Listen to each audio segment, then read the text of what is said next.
We've been waiting for you. Yeah. Now we get started. So thanks for coming. Small, intimate crowd here, obviously. I'm Glen with a company called Centretek. We're based out of Ellicott City, Maryland, which is about half an hour up the road from here. We primarily work in Drupal, and we primarily work in healthcare, hence the topic here today. So does anyone here work in healthcare? Kind of? Okay. So it's going to be really boring for all of you. No, it shouldn't, hopefully. But it is talking a lot about kind of how Drupal has grown in healthcare. And is anyone here touch code, kind of more on the technical side? Okay. So I was going to bring a developer with us today, but we're launching 2 sites this week, so I wasn't able to get them. So technical questions, I'll make up something, but we'll figure it out. So anyway, this is me. I've been working in web consulting and digital strategy work for about 18 years. Currently with, as I mentioned, Centretek, formerly with a company called ICF, which some of you may be familiar with, large government contractor, and Legg Mason, which is in the financial services space before that. As I mentioned, this is our company. We do a lot of things, but kind of our sweet spot is Drupal, and in healthcare, probably working with 24 healthcare organizations at any one time, and kind of here's some of our clients. So I wanted to set the stage a bit and talk about kind of some of the things that have been going on in healthcare. It's somewhat interesting, even if you don't work in healthcare, I think. And then I'll kind of parlay that into Drupal and how it kind of ties together here. So when I'm talking about healthcare, I'm really talking about the commercial side, and there's kind of four areas that we break that up into, which would be the payers, the insurance companies, pharma, medical devices, and healthcare providers. And healthcare providers kind of biggest space for us anyway, and it's a big market in of itself. It includes hospitals and healthcare systems and all private practices and urgent cares and things like that. And there's over 5,000 hospitals in this country, which is actually more hospitals than colleges in this country, which is somewhat interesting. But somewhat surprisingly is the number of hospitals in the United States has actually been declining steadily over the years, starting probably in 1975 and perhaps even before that, but you can kind of see that gradual decline in the number of hospitals. And there's a number of reasons why this is happening. The other interesting trend is the total number of hospital admissions is decreasing in the United States. This is both people going and staying overnight, inpatient experience, as well as people just going in and getting an outpatient procedure. Again, a couple of reasons for this as well. First reason is hospital and healthcare system consolidation, which is a huge trend over the last couple decades. Basically, it's this concept of smaller community hospitals. Think of your kind of local neighborhood hospital being purchased by a larger hospital or an academic medical center. Academic medical center is something like Georgetown or Johns Hopkins or Duke Medicine, all the ones that are affiliated with higher education. So those have been acquiring smaller hospitals. Those systems are then in turn rolled up into a healthcare system of a few hospitals, which are then being purchased and rolled into larger healthcare systems of dozens of hospitals, potentially even eventually hundreds of hospitals. So that's kind of been the trend in hospital consolidation and what we've seen. The other concept or the other trend that is leading to both a decrease in hospital admissions as well as the number of hospitals is this concept of distributed healthcare. And what I mean by that is healthcare primarily used to be provided at a hospital location. So this is a map of MedStar's facilities. For anyone from this area probably knows MedStar. They're really big in Maryland. So most of their services used to be provided out of a handful of hospitals, and that has shifted over the years into dozens of outpatient facilities, additional hospitals as they've rolled up other community hospitals. So it's now dozens, if not hundreds of locations that they're actually servicing people. So a lot of that is in response to retail competition, things like CVS and Rite Aid and Walgreens and Walmart being able to walk into those facilities and see a nurse practitioner, get a checkup. And then it's also in response to kind of just ease of access through a number of the startups that we've seen kind of in healthcare, things like apps on your iPhone, as well as video visits and things like that. There's companies like Doctors on Demand. You can go online and pay $50 and see a physician through your phone or whatever at any time. So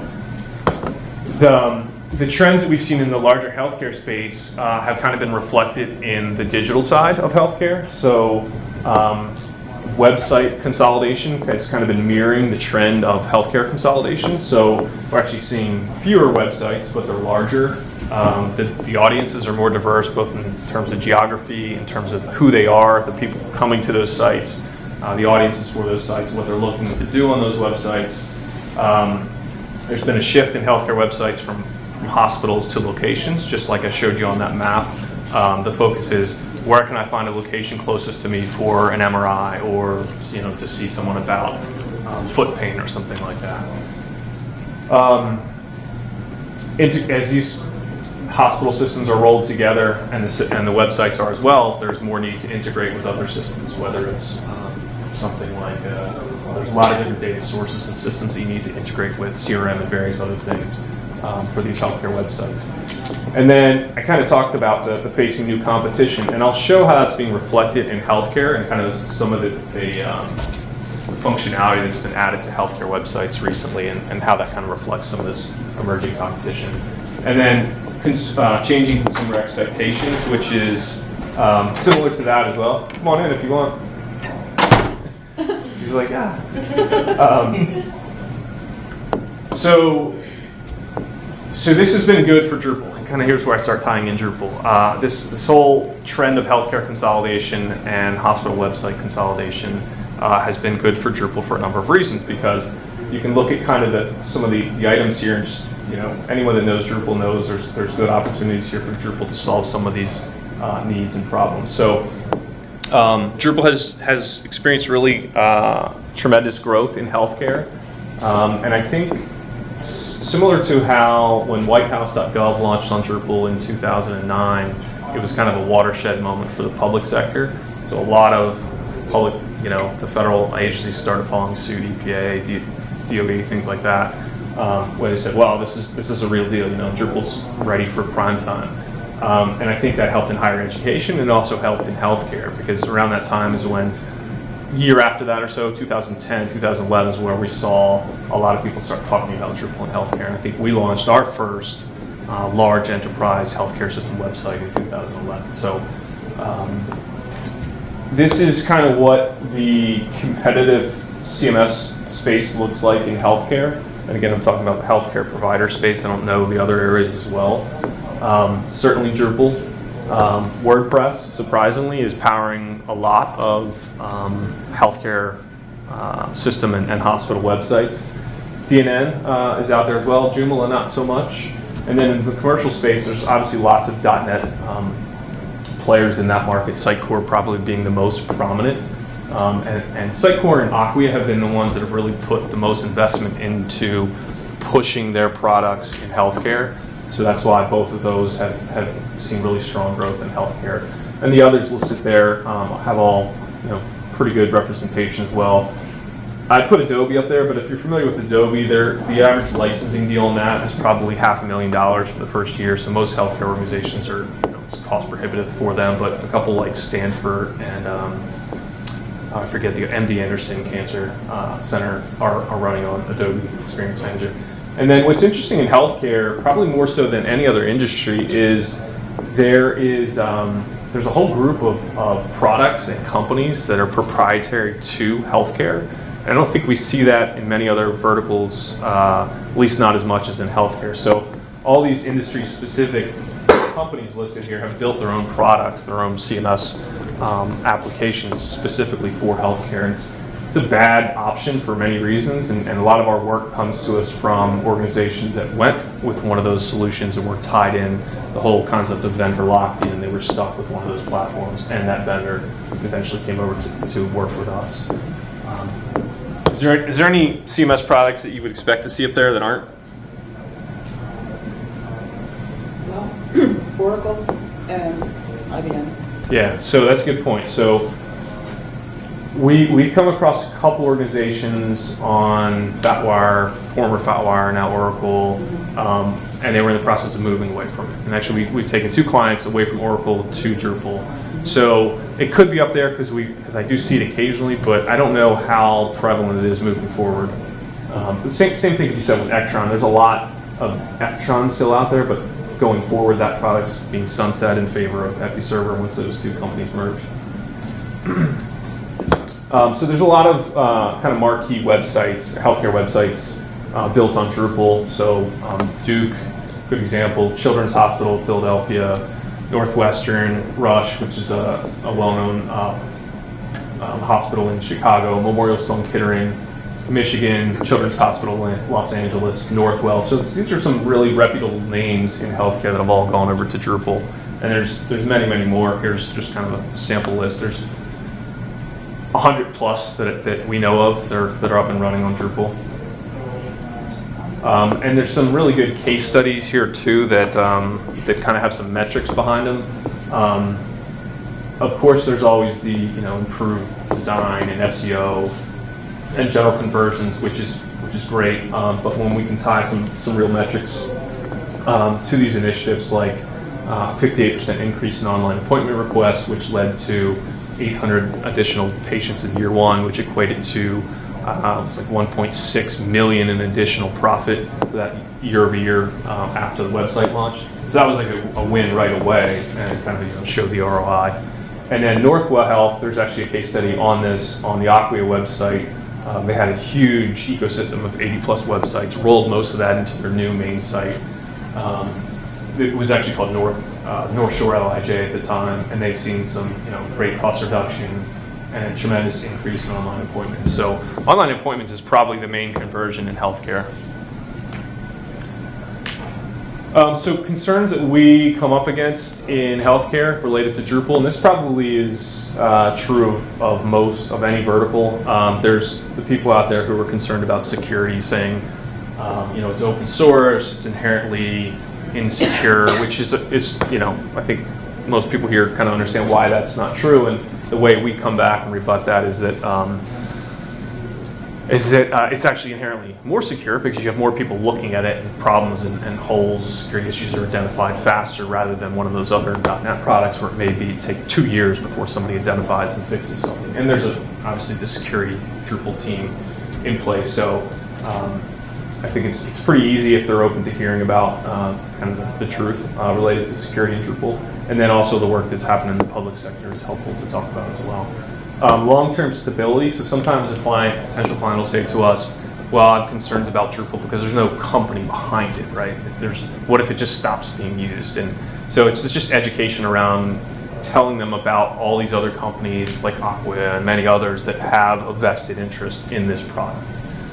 And organizations as well, not just vendors.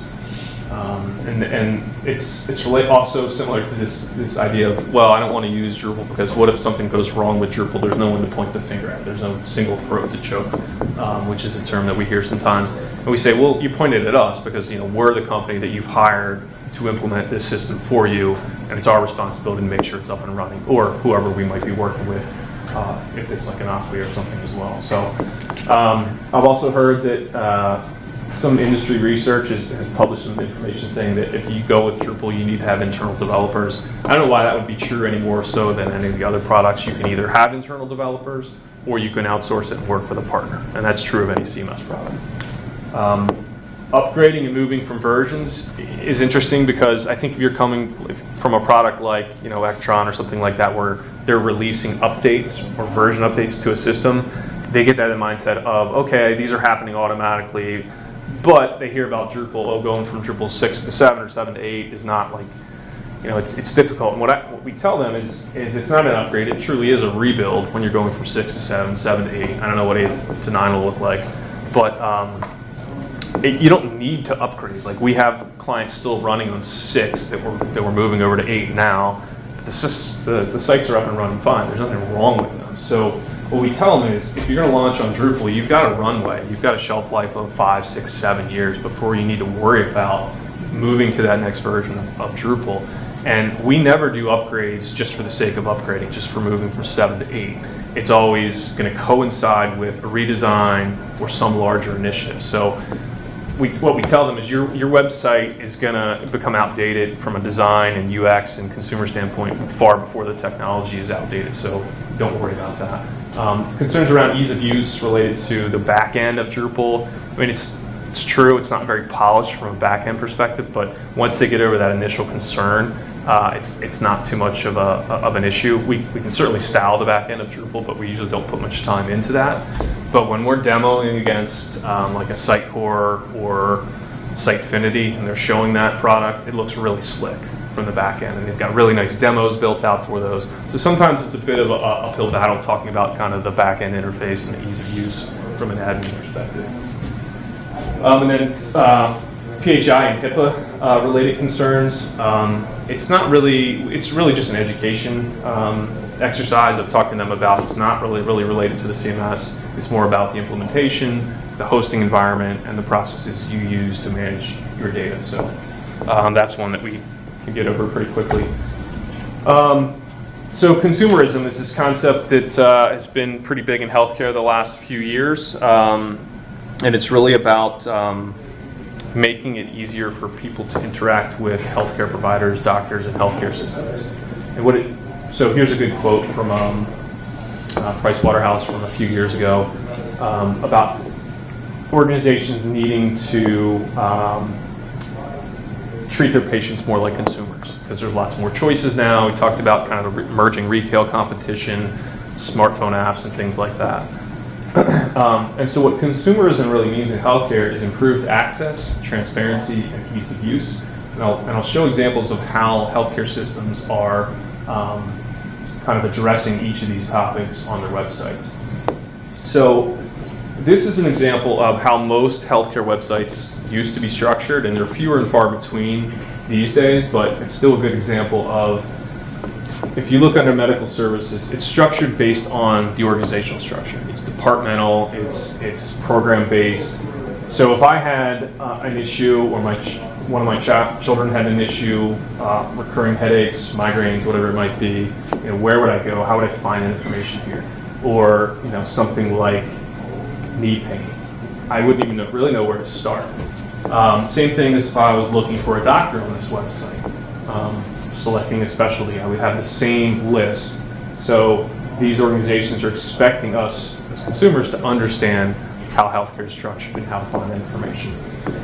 So we've kind of flipped that all around, and the type of taxonomy and content hierarchies that we're using are more kind of hub-based, meaning we're allowing people to navigate in a way that's consistent with how they think about receiving and looking for healthcare. So I have a headache. I don't necessarily need to know that this headache would be treated by a neurologist, or migraines would be treated by a neurologist.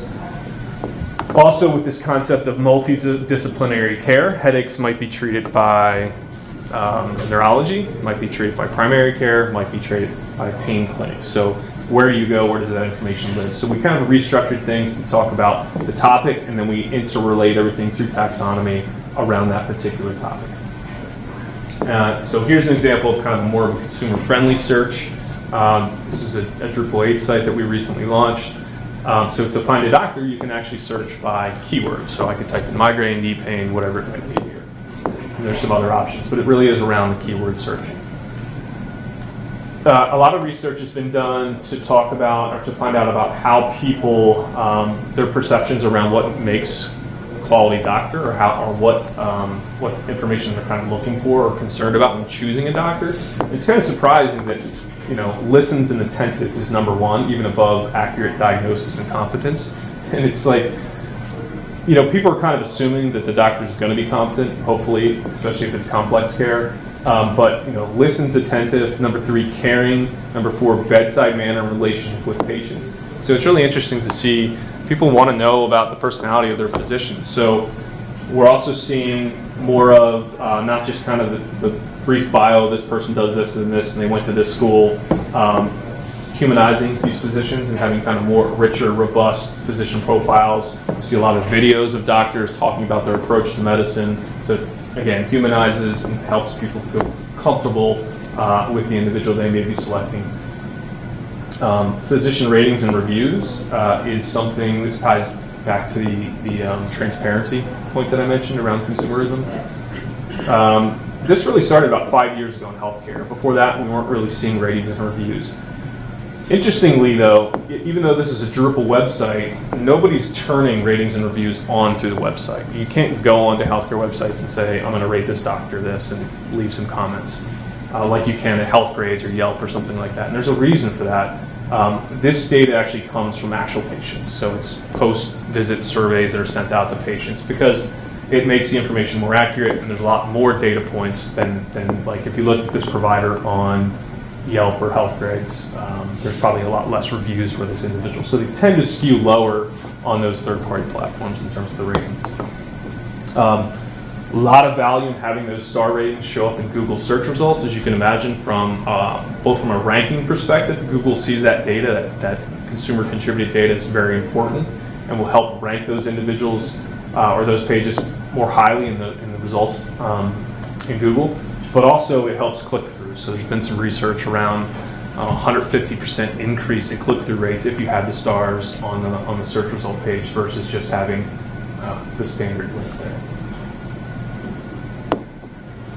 Wait times, this isn't necessarily new, but in an area like this, Northern Virginia, or close to here, in Northern Virginia, where you have a lot of options about where you can go, a system like Innova, showing that information to let people choose.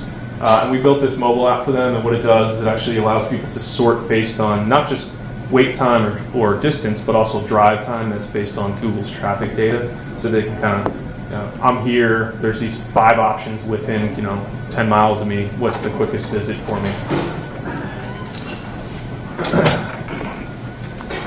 So online scheduling is also something that is pretty interesting in healthcare, because you can now, with a lot of organizations, schedule ER visits. So rather than just going in to the emergency room and sitting there for an hour and a half, be able to say, okay, I'm going to schedule a visit for an hour from now and go in, and it'll actually bump you up kind of in the queue for that ER visit. And then it can also be done in urgent care. And this particular organization has a relationship with Walgreens, so you can actually schedule a check-in there. So this is speaking back to that concept of improving access in healthcare.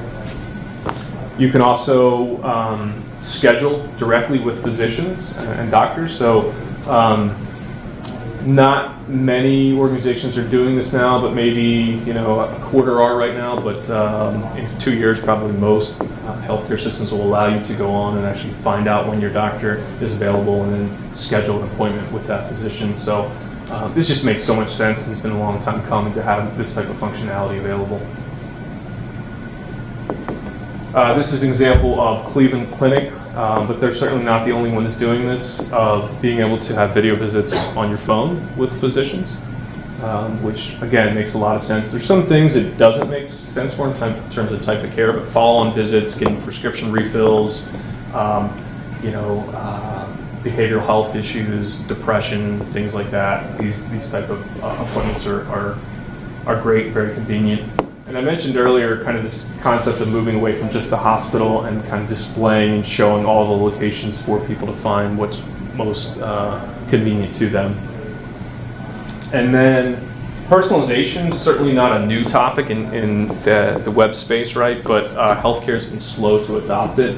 Here's an example of what we would call explicit personalization, meaning somebody making a self-selection to say, I'm in this region, so information that's more relevant to me based on my selection here. We'll also see it where you're selecting an audience. I'm a potential patient, I'm a current patient, I'm a referring physician or healthcare provider is another way that personalization is being done in healthcare. But that's kind of the basics of it, this level of personalization. The next level of personalization, which some of you may be familiar with, is what we call implicit personalization, and that is customizing the website based on how somebody's used it, the information they've looked at. If they've looked at 4 pages related to orthopedics or orthopedics doctors, we can then start customizing the site based on that information. So in terms of what's next in healthcare websites, true integration and personalization between the public-facing website and the patient portal. So if anyone uses a patient portal now, you know that you go in, you log in, you'll see your medical records, you see upcoming appointments, you can refill prescriptions, things like that. You can schedule a visit with a doctor in many cases. But these two digital experiences are completely disparate and just separate and distinct at this point. They There's no integration. And so if you think about other web experiences on something like Amazon or many other sites, you're just logging into Amazon. You're not using two separate sites to view products and then to actually interact with those products. So this still needs to happen in healthcare, and it will happen in the next few years. There's a lot of things that need to fall into place and hurdles that need to be cleared to make that happen, but there needs to be this passing of data between all these types of systems. So you have your public-facing website, you've got your back-end EMR and patient portal and medical records, which can't necessarily be fed from the front end, but that can feed the CRM, which is kind of like the middle layer to help personalize the website. And if anybody's familiar with the Acquia Lift product, what they talk about here is this concept of a customer profile and feeding that profile to be able to understand who this person truly is. And some of that information is going to come from how they interact with the website. Some of that information is going to come from how they're interacting with email marketing and marketing automation platforms. Some of it will come from what we know about an individual from how they've interacted with the healthcare system. So they've seen these doctors, they have this condition, they've had these appointments, they have these family members. We can start doing things with that, cleaning it through or scrubbing it through the CRM, and then providing relevant content on the website based on that. So there's a lot that needs to happen to make that all work, but that's where we're going. So the last couple slides, I just wanted to talk about kind of what people are spending and kind of timelines for these large kind of website strategy redesign and replatforming projects, because it's always interesting to our clients to see this type of information anyway. So there's some organizations who are kind of trying to do this pretty cost effectively in that kind of 150 to 250 range. Most are doing it kind of in the $250,000 to $500,000 range. Some are spending more than that. There are some exceptions of people spending over $1 million, but those are somewhat rare in healthcare. And the variables to kind of drive those costs are things like the size of the system naturally, the discovery and strategy effort. Sometimes we'll have clients that want us to come in and spend 3 months holding focus groups, doing facilitated stakeholder meetings, and really touching and getting input from 100 plus individuals. So naturally, when you're doing that wide of a discovery effort and strategy effort, it adds time, it adds money. The number of unique templates that we're building in Drupal is certainly a variable. So if somebody needs 10 unique templates versus 30 unique templates, that has a big cost impact. Data and system integrations, naturally, if we're pulling in healthcare, there's often something called a credentialing system feed, which is where all the physician data, the doctor data lives. We pull that in, kind of massage it, display that on the website. So how all those integrations work is a big variable in terms of cost. And then content, if organization needs to rewrite 500 pages or create 500 new pages of content, it's obviously a big factor in terms of cost. And then timelines, I think this is probably somewhat consistent with any industry. Occasionally we hear people that need to launch a website in 6 months and we talk them out of that and tell them why that's a bad idea. But occasionally it is 9 months if there's kind of a rebranding effort going on or some type of consolidation, some set deadline that we need to meet.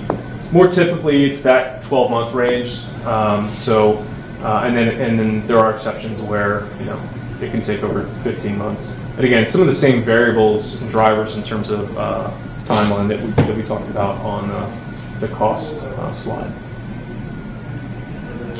That's it. So I kind of sped through it. Didn't stop for any questions. Are there any questions?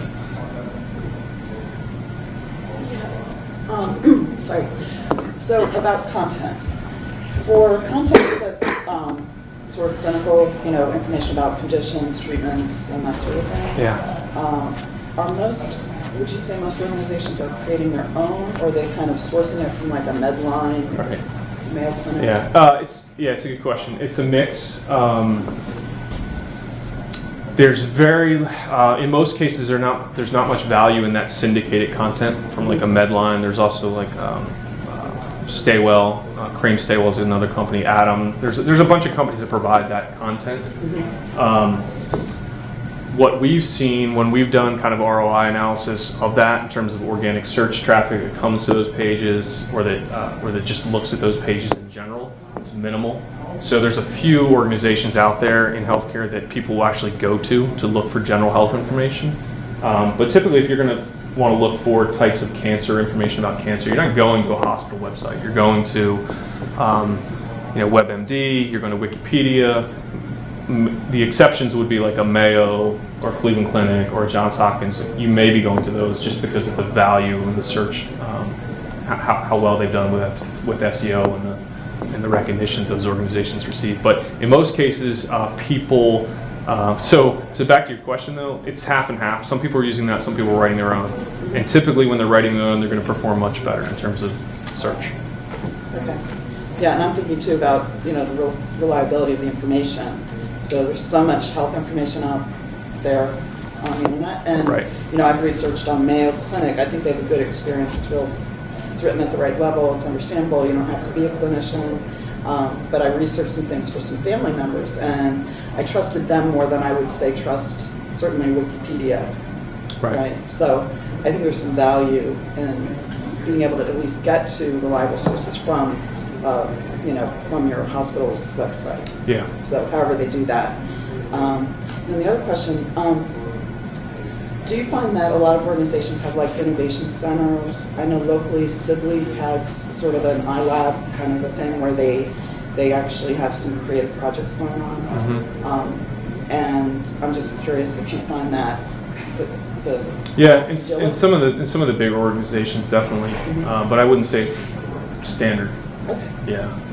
A lot of the healthcare groups that we're working with are smaller hospitals. It's not the Johns Hopkins or the MedStar. It's like a relatively small community hospital in the Midwest that doesn't have necessarily even a digital marketing team, or they have one person who's quote unquote the web person. Mm-hmm. So there's a big range in healthcare. Yes. Do you work with organizations that are doing clinical trial recruitment? Yeah. And have you found any sort of best practices? Yeah, so I don't know about best practices. Typically, when we're working with what I referred to earlier as an academic medical center, like Johns Hopkins or Rush University Medical Center that we mentioned, that I showed an example of, they'll typically have a clinical trials section of their website. Sometimes it falls under research, sometimes it's in the main navigation, just called out as clinical trials. And it usually takes the form of a searchable index of clinical trials that are going on. I can search based on cancer, diabetes, whatever it might be, and then find that information. But I don't know that I've seen a lot of active recruitment, like front and center on the on the hospital website saying, "Hey, we're looking for participants." I feel like I hear more of that through the radio, maybe through search ads and things like that. But I don't support it by a landing page. But typically, it's not front and center on a hospital website.